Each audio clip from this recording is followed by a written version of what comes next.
Today we're going to learn all about retelling a story. After we're done reading a story, we always stop and think about what we've read. When we tell someone else about what we've read, that's called retelling. When you retell a story, there are 4 very important things that a good reader thinks about.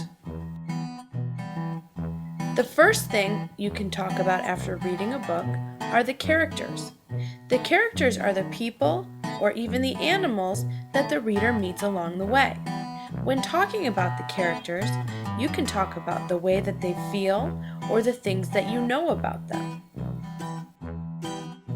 Think about your favorite story. Who are the characters in that book? The next thing a good reader talks about while retelling is the setting. The setting of a story is where it takes place. A reader uses clues from the pictures and from the words to help them figure out where the story is. Is it in the jungle? Is it at school? Or is it even on the moon? Let's take a look at this picture to look for some clues that would tell us about the setting. Did you notice the sky? That tells us that the setting is outside. Did you notice the big red barn and the silo? If you guess that the setting of this picture is at a farm, you are quite the setting detective. The third and most important part of retelling is the events. When we retell the events, or what happened in the story, we always make sure to include the beginning, the middle, and the end. A good way to help you tell the events of the story in the right order is to tell the story across your fingers. To do this, start by holding on to your thumb. As you're holding on to your thumb, talk about the things that happened in the beginning.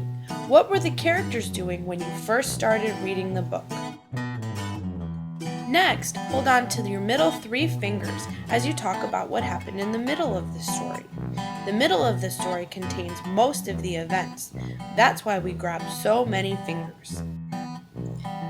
Finally, to tell the last events of the story, or the end, we hold on to our pinky finger as we talk about the things that happened to the characters just before we close the book.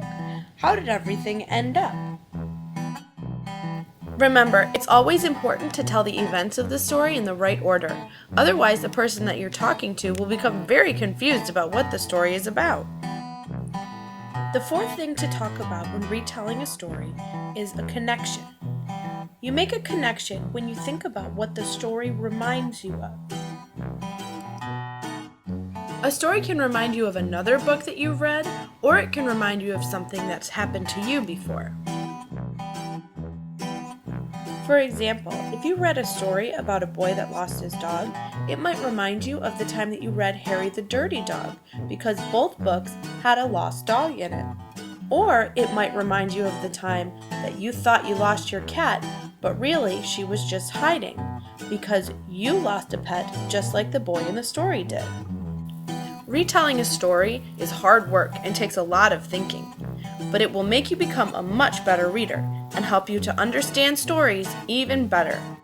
Whatever you do, just don't forget those 4 important things: the characters, or the animals or people in the story, the setting, or where the story takes place, the events, what happened in the story, and a connection, what the story reminds you of.